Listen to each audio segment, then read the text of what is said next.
고린도전서 13장 13절 오늘 말씀 윤성은 집사님 봉독해 주시겠습니다. 그런즉 믿음, 소망, 사랑 이 세 가지는 항상 있을 것인데 그 중에 제일은 사랑이다. 아멘. 네, 감사합니다. 저는 지난 월요일부터 수요일까지 예수님의 사람 제자훈련 세미나에 참석하고 돌아왔습니다. 많이 기도해 주신 덕분에 정말 생각하지도 못한 은혜를 경험했고 또 기대 이상의 깨달음을 얻고 돌아왔습니다. 기도해 주신 여러분께 진심으로 감사를 드립니다. 요즘 저의 목회 현장과 주변을 돌아보면 하나님께서 주시는 은혜가 너무 크다는 생각을 하게 됩니다. 하나님 도대체 왜 이런 은혜를 저에게 부어주시는 걸까요? 아무 이유가 없는 은혜인 걸까요? 아니면 무언가를 알게 하시려고, 무언가를 가르치시려고, 혹은 무언가를 하게 하시려고 주시는 은혜인 걸까요? 요즘 하나님께서 길을 열어주십니다. 인도해 주시고요. 또 심지어 사람들을 보내주시고 하게 하십니다. 무엇보다 저와 아내에게 하나님의 위로하심이 부어지고 있습니다. 마치 이래도 못 믿냐? 이래도 못 믿겠어? 라고 하나님 말씀하시는 것 같아요. 얼마나 저희 두 사람을 사랑하시는지 하나님께서 사랑하시는 하나님의 사람들을 통하여서 반복적으로 보여주고 계십니다. 제가 특별히 일을 찾아다니는 것도 아닌데 하나님은 일을 하게 해주시고 또 사람을 찾아다니는 것도 아닌데 사람을 붙여주시며 제가 훈련을 받으려고 여기저기 찾아다니지도 않았는데 하나님이 훈련을 받을 수 있도록 보내주십니다. 이번 예수님의 사람 제자훈련 역시도 하나님께서 보내시더니 이전엔 경험하지 못했던 특별한 하나님의 음성을 말씀으로 들려주시는 경험을 하게 하셨습니다. 이 은혜를 훈련을 다녀온 이후 목요일 새벽 또 바울전도 목요 예배 때 나누었는데요. 그래서 이미 정권사님과 제 아내는 들으셨지만 하나님 은혜라는 것은 반복해도 좋죠. 그죠? 반복해서 또 전하고 또 들어도 좋은 것이라고 믿습니다. 이제 한 번 더 우리 지자교회 식구들 여러분과 나눌 때 다 함께 은혜가 되는 시간이 되었으면 좋겠습니다. 우리나라 사람들은 서로 만나면 이렇게 인사합니다. 안녕하세요. 이 인사는 과거에 우리 조상들이 가난한 시절 하룻밤 사이에 질병이나 굶주림 등으로 세상을 등지는 사람들이 워낙 많이 생겼기 때문에 지난밤 아무 탈이 없이 편안하셨는지, 가정의 자녀들 가운데 아프거나 죽은 자녀들은 없는지, 부모님들은 무탈하신지 등을 물었던 그런 인사였습니다. 근데 우리나라와 문화가 비슷한 이스라엘 사람들의 인사는 바로 샬롬입니다. 이 역시도 평안을 비는 것이죠. 제가 생각하기에는 우리나라와 같은 슬픈 역사적 사연이 그 인사에 담겨 있는 것이 아닐까 하는 예상을 하게 되는데요. 왜냐하면 우리나라도 이스라엘도 늘 국가적인 상황 자체가 평안하지를 않았기 때문에 그렇게 평안한지를 물었던 것이고 또 평안하지 않기 때문에 평안을 빌었던 것일 거라고 생각이 되기 때문입니다. 근데 실제로 이스라엘은 수많은 전쟁을 겪어야 했으며 강대국들의 지배를 받아야 했습니다. 우리나라는 36년 동안 일본의 지배를 받았던 날들이 있었다라고 한다면 우리가 잘 알듯이 이스라엘은 단지 애굽에서 400년 동안 노예 생활하며 지배를 받은 것 뿐만 아니라 수천 년에 걸쳐서 세계 강대국들의 지배를 언제나 받아왔던 나라였습니다. 이 같은 가슴 아픈 과거 때문에 그들은 평화를 늘 항상 갈망했던 것이죠. 안타까운 것은 대부분의 이스라엘 사람들은 지금도 이미 그들이 수천 년에 걸쳐 기다려오던 평화의 왕 예수 그리스도께서 그들 가운데 오셨음을 그들은 아직도 믿지 못하고 지금도 하나님 보내실 평화의 왕 메시아를 기다리고 있다는 사실입니다. 우리는 그들을 향한 하나님의 안타까운 심정을 알아들여야 돼요. 우리 모두는 하나님의 자녀잖아요. 그런데 자녀인 우리는 하나님의 심정을 알아들여야 한다는 겁니다. 이스라엘을 향한 하나님의 장자인 그들을 향한 하나님의 마음을 알고 그리스도인이란 우리는 하나님께서 가장 먼저 택하신 백성 이스라엘의 평화와 구원을 위해서 기도해야 한다는 것입니다. 우리 하나님께서 열방의 빛으로 부르시고 택하신 백성, 특별히 우리에게 복음의 빛을 지게 한 이스라엘을, 그 나라와 그들의 영혼들을 위해서 기도해야 합니다. 요즘 하마스와 헤즈볼라에 이어서 이란과의 전쟁을 벌이고 있는 그들의 땅에 하나님의 평화가 임하기를 우리는 기도해야 하는 줄 믿습니다. 그렇다면 우리가 정말 마음의 평화를 누리려면 어떻게 할까요? 바로 사랑하면 됩니다. 믿음, 소망, 사랑, 이 세 가지는 항상 있을 것인데 그 중에 제일은 사랑이라 말씀했습니다. 동의하시죠? 우리가 서로를 사랑하면 우리 안에 평화가 임합니다. 우리가 서로를 사랑하면 우리는 행복해집니다. 여러분 행복하십니까? 그럼 여러분은 사랑하고 계신 겁니다. 여러분 행복하지 않으십니까? 그럼 여러분 누군가 사랑하지 않는 사람이 있는 것입니다. 이처럼 사랑하면 행복하게 되는 건데요. 근데 사랑하지 않으면 어때요? 마음의 평화가 사라집니다.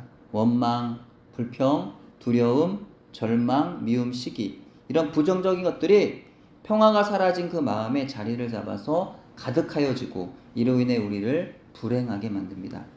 그렇다면 우리 사랑하는 성도 여러분께 질문을 드립니다. 여러분의 가정과 교회와 삶의 모든 영역에서 만나는 모든 분들을 여러분은 사랑하고 계신가요? 모든 분들, 정말 여러분 주변에 있는 그 모든 분들을 다 사랑하고 계신가요? 아니면 저 사람은 도저히 사랑할 수가 없어. 아주 미운 짓만 골라해. 어떻게 저런 사람을 사랑할 수 있어? 라는 그런 분이 계십니까? 놀라운 것은 성경은요, 우리가 그리스도인이라는 증거, 우리가 참 주님의 제자라고 하는 가장 분명한 증거는 우리가 원수도 사랑하고 있는가? 라는 질문에 분명하게 대답을 할 수 있어야 한다는 것입니다. 나는 죽고 예수로 사는 사람이 되려면 그 첫 번째 질문에 예라고 하는 대답이 즉시 나와야 한다는 거예요. 예수님의 사람 제자훈련의 첫 개요 시간에 유기성 목사님이 말씀을 전해주시면서 자신의 신앙 점검을 해보라고 하시며 10가지 질문을 하셨습니다. 여러분도 이 질문들에 즉시 아멘이 되는지 한번 점검해 보시기 바랍니다. 제가 10가지 질문을 똑같이 읽어 드릴 텐데 아멘이 되시면 아멘이라고 고백해 주시면 됩니다. 첫째, 십자가로 인하여 속죄함의 확신이 있습니까? 둘째, 순교할지라도 예수님을 주님이라고 고백할 수 있습니까? 셋째, 예수님께서 내 마음에 임하셨음을 아십니까? 넷째, 내 양은 내 음성을 듣는다고 했는데 주님의 음성을 들으십니까? 다섯째, 예수님을 믿으니 두려움과 염려가 다 사라졌습니까? 여섯째, 예수님이 목자가 되셨으니 아무 부족함이 없으십니까? 일곱째, 은밀한 죄가 사라졌습니까? 여덟째, 오늘 죽어도 천국에 갈 준비가 되셨습니까? 아홉째, 원수도 사랑하게 되었습니까? 열 번째, 자아가 죽었습니까? 이렇게 질문하면 큰 소리로 아멘 하시는 분들이 있는가 하면 아멘을 아주 작은 소리로 하시는 분들도 계십니다. 아멘을 작게 하시는 분들의 경우는 다른 분들보다 죄가 더 많아서가 아니라 이 질문들에 대해서 아주 진지하게 받아들이는 것이기 때문입니다. 단지 입으로만의 아멘이 아니라 실제로 아멘이 되어서 내가 적용하면서 그렇게 살고 있느냐 하는 고민을 하게 되더라는 거죠.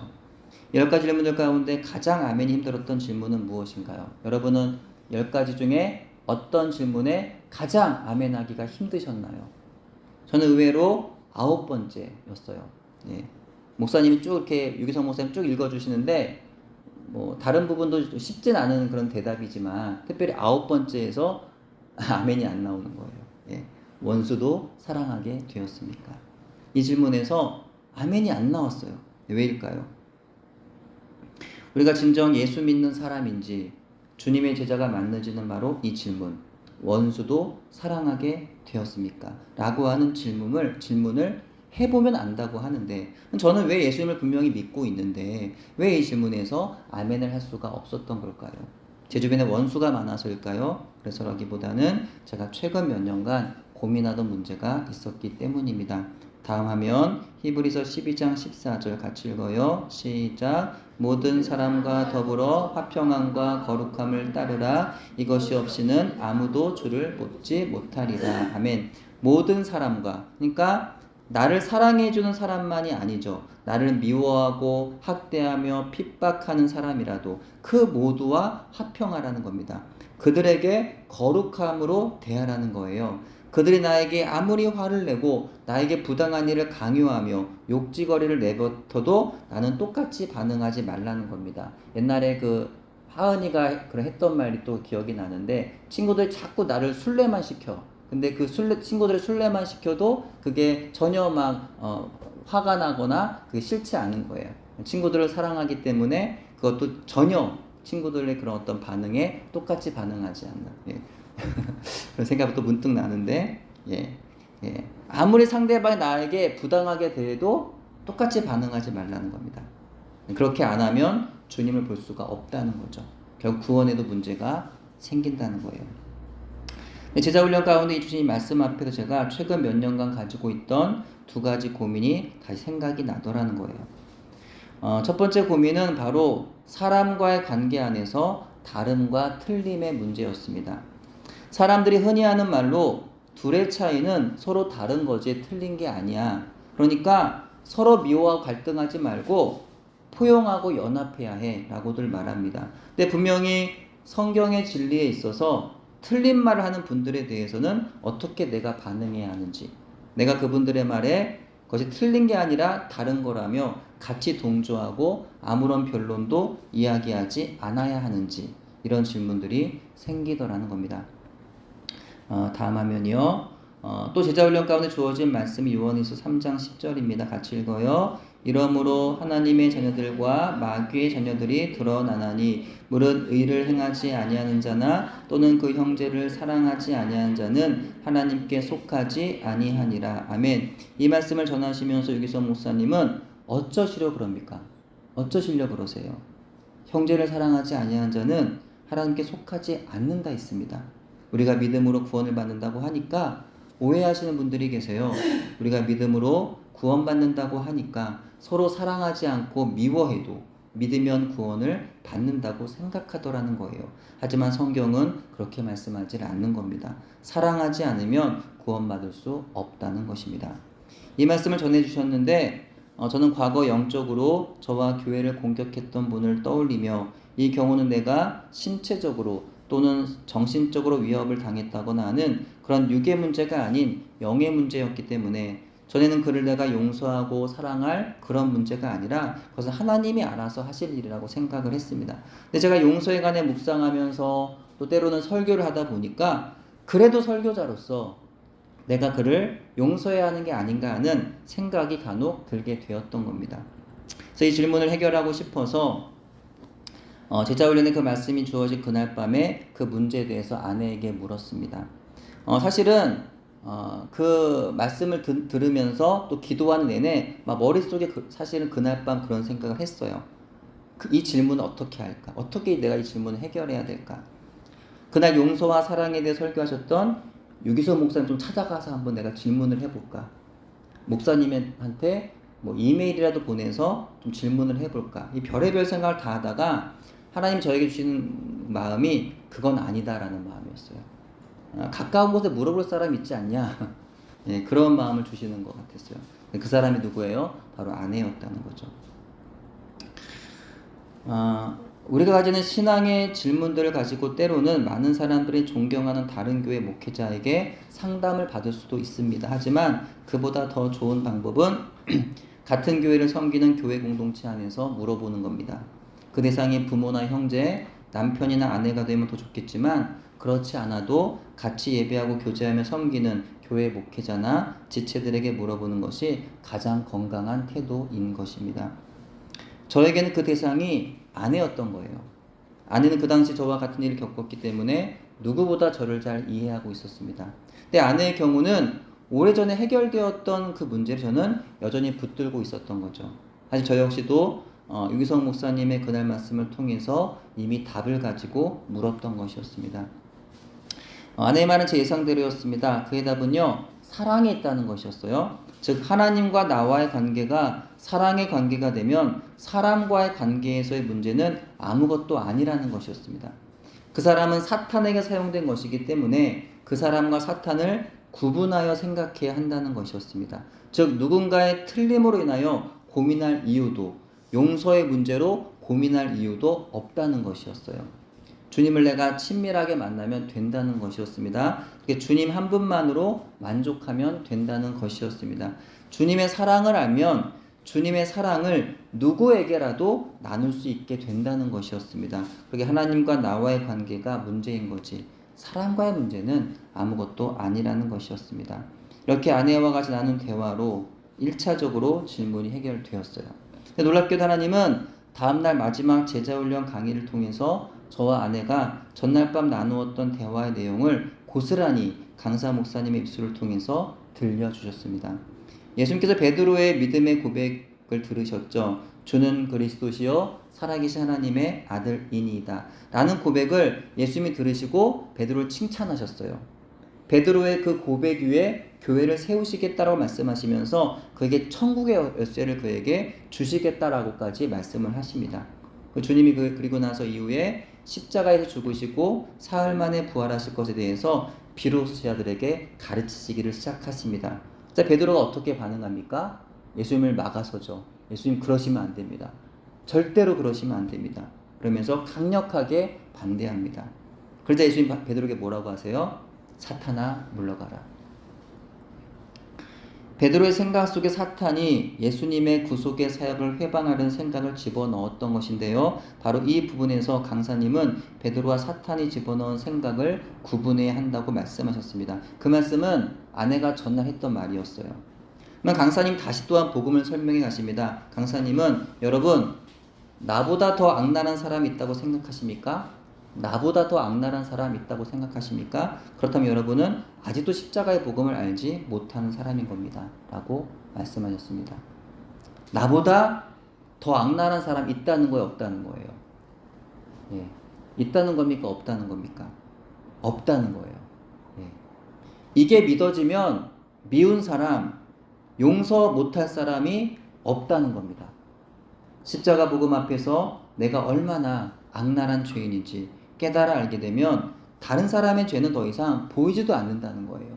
예, 다른 사람 죄를 보면서 자꾸 비판하고 판단하고 정죄하고 그렇게 되지 않는다는 거예요. 예, 내 죄가 보이면. 예, 그들이 미워지고 그들의 죄가 아주 끔찍해지기보다 오히려 나와 같은 그들을 보면서 불쌍히 여기는 마음이 생기게 되더라는 겁니다. 강사님은 이어서 전날 아내와 제가 나누었던 이야기를 마치 들으신 것처럼 그대로 또 들려주셨습니다.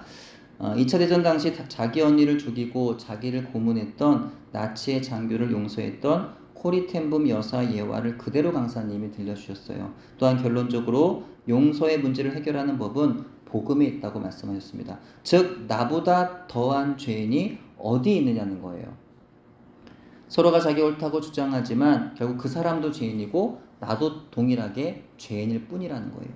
모두가 복음으로 용서를 받아 치유를 받고 구원을 얻어야 하는 죄인이라는 것입니다. 이렇게 저와 아내가 나누었던 이야기들이 그 다음날 그대로 반복되면서 하나님께서 분명히 한 번 또 두 번 더 확증하여 주셨습니다. 놀라운 경험이었어요. 이보다 더 분명한 하나님의 음성이 또 어디 있을까요? 원수를 어떻게 하라는 건가요? 원수를 용서하고 사랑할 수가 있다는 건가요? 없다는 건가요? 예수님의 십자가 복음 앞에서 우리가 용서하지 못할 사람, 사랑하지 못할 사람은 없다는 것입니다. 가정마다, 교회마다, 일터마다 우리 모두는 하나님의 아름다운 천국을 이루어서 세상 가운데 하나님의 살아계심을 증거해야 하는데 얼마나 우리 안에 서로를 미워하고 갈등하는지 모릅니다. 그래서 우리는 스스로에게 물으면서 다시 점검해 보아야 합니다. 9번째 이 질문, 원수도 정말 사랑하게 되었습니까? 질문을 바꾸어서 하나님과 친밀한 관계를 지금 이루고 계십니까? 예수님께서 십자가에서 죽으셨을 때 나의 죄인된 육신도 죽고 이제 예수님 안에서 내가 살고 내 안에서 예수님이 사심을 믿으십니까? 그러면 그 믿음은 사랑이라는 열매로 나타나고 있습니까? 예수를 믿는 것과 거룩한 행실은 하나입니다. 예, 믿음과 행위는 하나라는 거예요. 분리된 것이 아닙니다. 예, 예수를 믿는 것과 사랑과 용서는 하나입니다. 예, 만약에 하나가 거짓이면 나머지 하나도 하나 거짓입니다. 나는 사랑하는데 예수님을 믿는데 사랑은 못하겠어. 난 또 예수님을 사랑하는데 믿어지진 않아. 이거는 말이 안 된다는 거예요. 예, 하나이기 때문에. 예. 만약에 사랑이 되지 않는다고 한다면 그건 분명히 믿음에 문제가 생겼다는 신호입니다.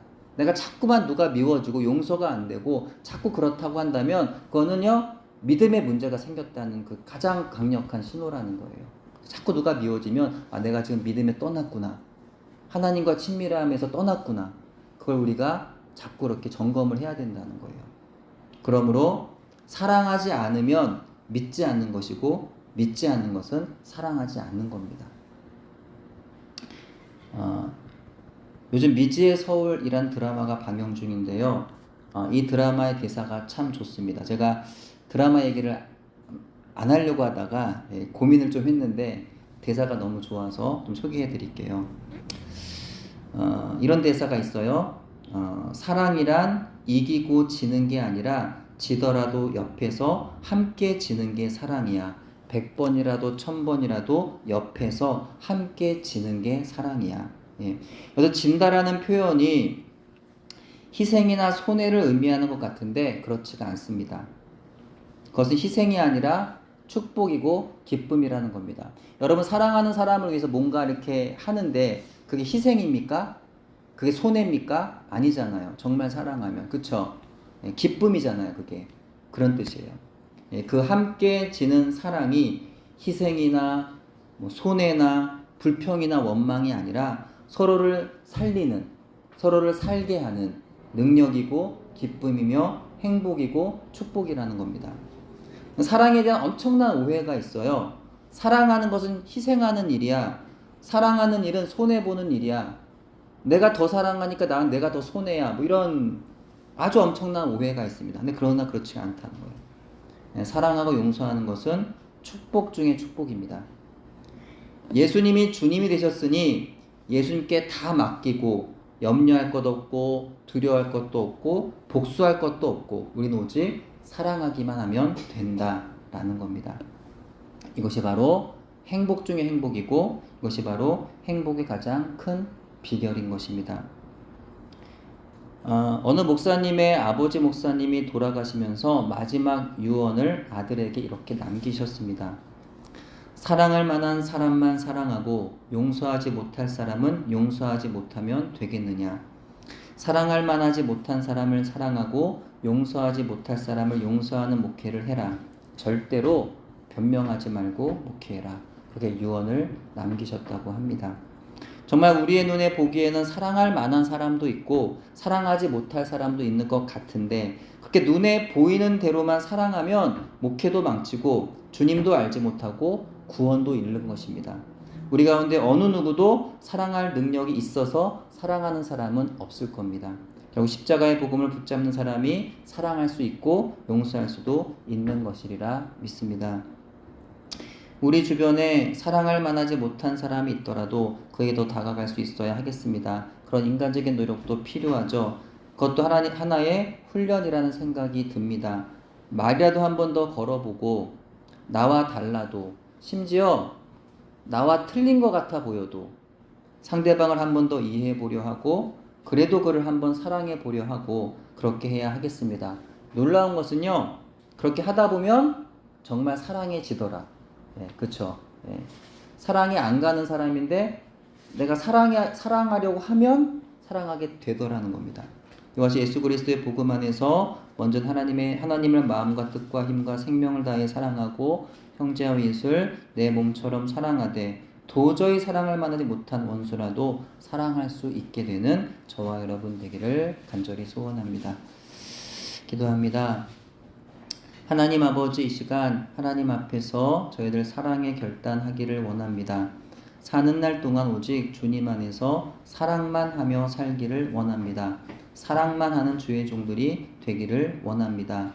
십자가의 복음 앞에서 나와 같은 죄인이 없음을 깨달아 알고 사람들과 관계에서 미운 사람, 용서하지 못하는 사람이 없이 모두를 사랑할 수 있는 예수님의 마음을 주시옵소서. 그래 저희를 통하여 진짜 마음이 상한 자, 고통 중에 눈물을 흘리는 자, 힘들고 아픈 자, 나를 힘들게 하고 누가 보아도 잘못된 언행을 하는 사람이라도 그들 모두를 사랑하고 또 사랑하는 종으로 저희를 사용하여 주옵소서. 예수님 이름으로 기도합니다. 아멘.